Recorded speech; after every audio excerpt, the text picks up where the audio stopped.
Hello everybody and welcome. Today we're going to talk about the Ultimate 2 8BitDo controller.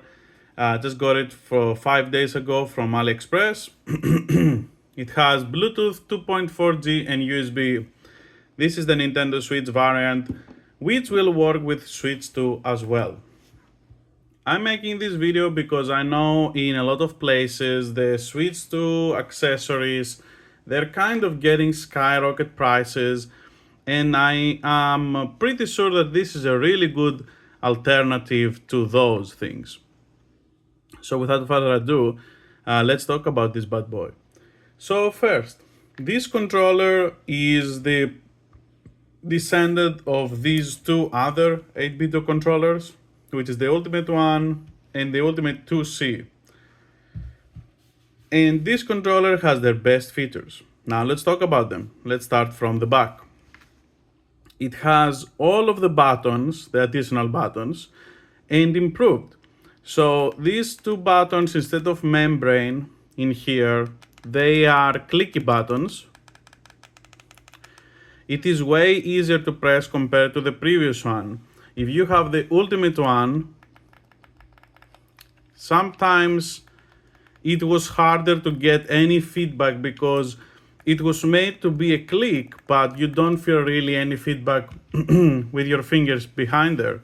But now, you definitely feel the feedback when you press it.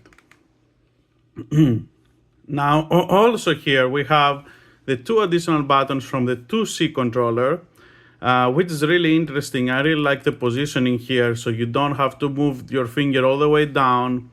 You can have, like, it looks kind of stupid, but in practice, it's actually really, really good.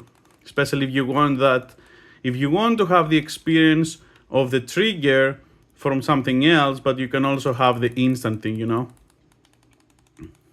which is super easily mappable.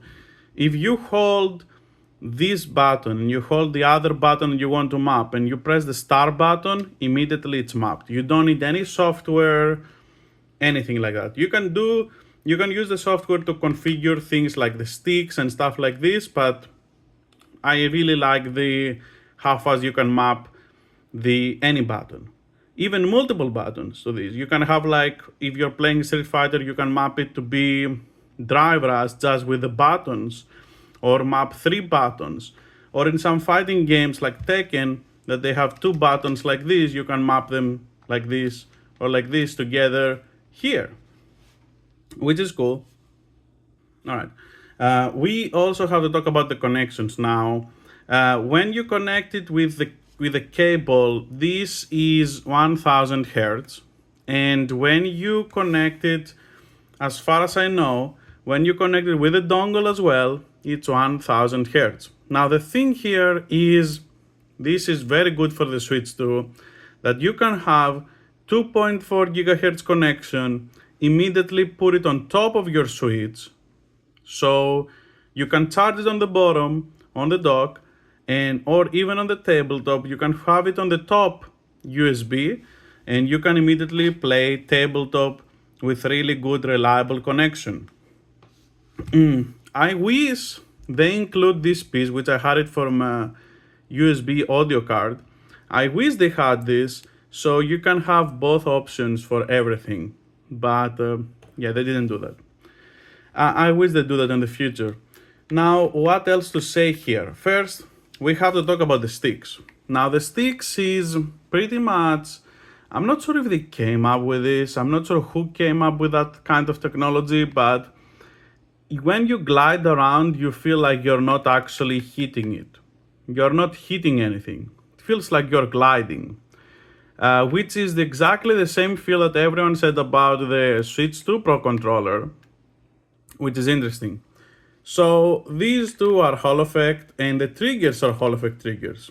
Now the good thing is, for the sticks, it's good to have Hall effect sticks, but for the triggers, even though it's cool, like, because you don't wear and tear anything, let's be honest, when you compare real triggers to Hall effect triggers, these feel like you're pressing and you have this feeling of emptiness. There is not really any real feedback.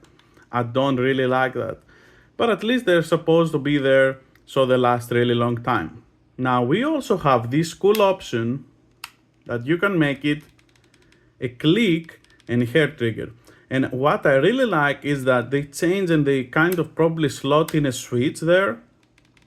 And now it's a click, which I really like because it's very similar to the PlayStation 5 Edge because it's not immediate click. It has a little bit of travel distance, but you feel the feedback very easily. And I think this has like everything that you would want. I have been using this mostly to play ARPGs, Path of Exile, Diablo 4, and even fighting games, and I'm having a lot of fun with this. It's pretty good. It also includes gyros, so you can use it.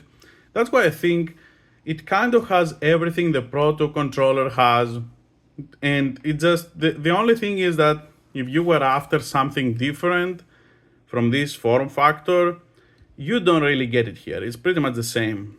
But the buttons and I think all of this extra stuff, it's pretty much worth it, especially compared to the price that you will pay for the, if you have to pay $80 to get the Pro 2 controller from Nintendo and you want to save money, definitely this is a better option because also we are going to talk now about the buttons, the rest of the buttons, because the sticks are good. They have RGB. I turn it off. Like let me see. Let me show you the RGB.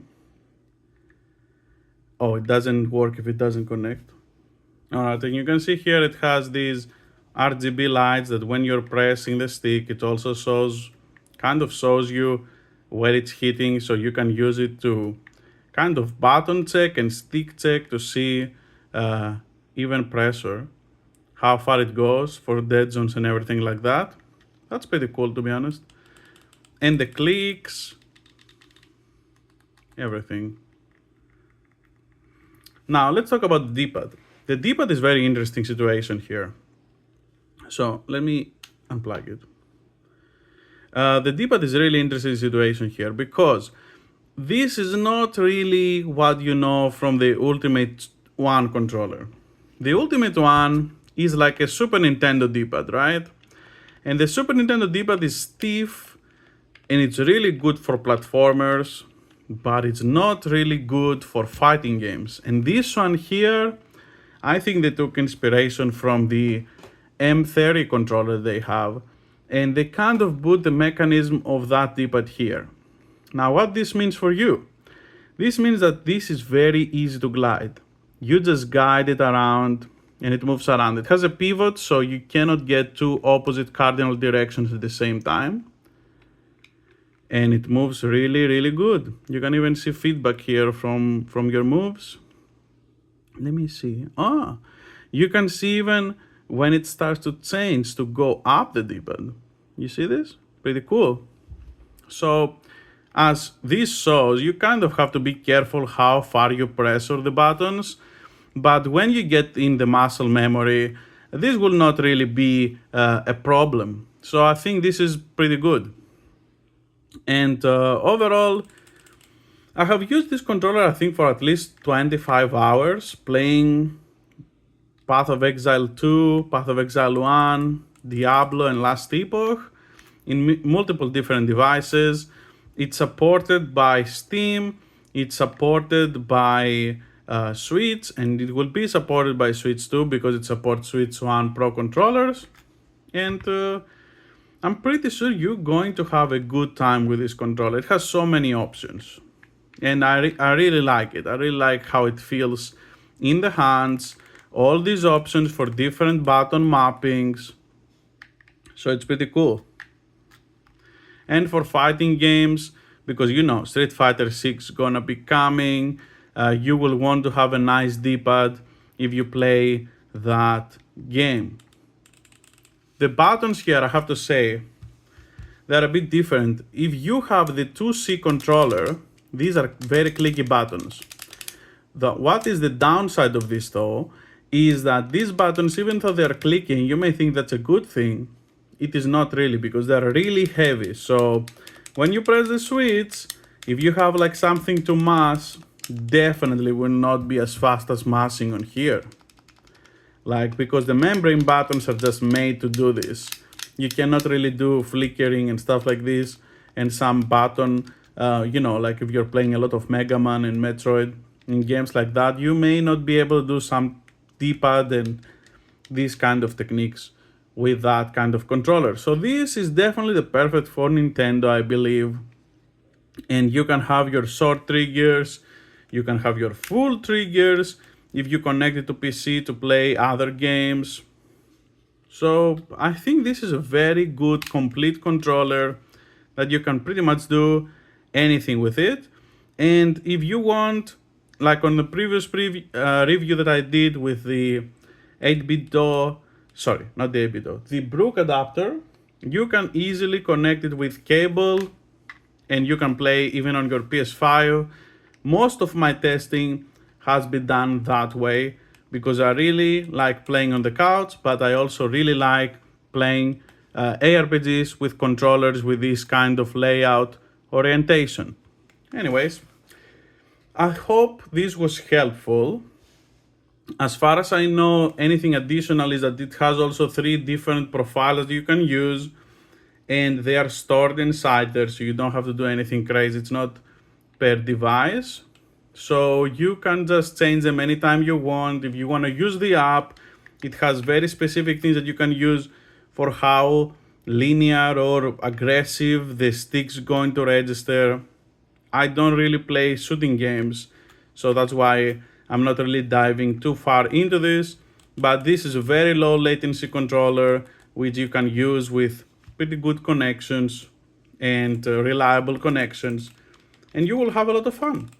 So yeah, this is the video. There's not crazy amount of changes, but I think they're enough to say that maybe it's time to graduate from the Ultimate Controller, which to be honest, I still use for platformers because I really like the D-pad. So yeah, that was all. I hope it was helpful and I hope you have a beautiful day. See you next time.